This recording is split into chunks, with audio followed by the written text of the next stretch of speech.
Se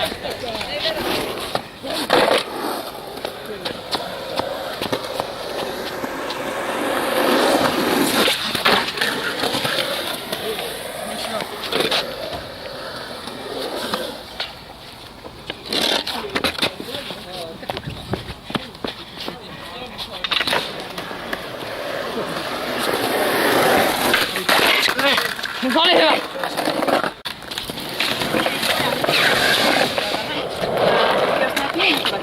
Niin te voitte ihan ystävällisesti sanoa, että menkää vähän sivummalle, että älkää olko tiellä, mutta älkää ajako pienten lasten päälle.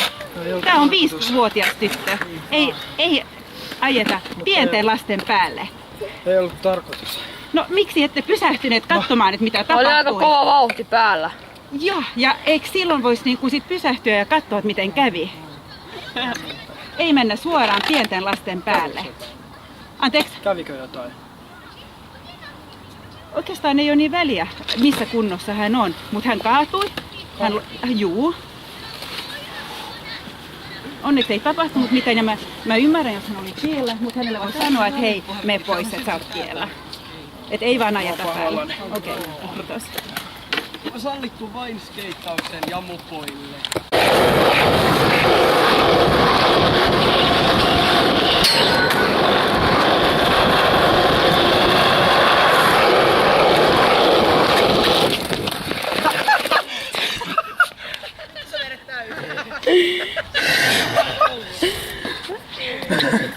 Mitä vittu?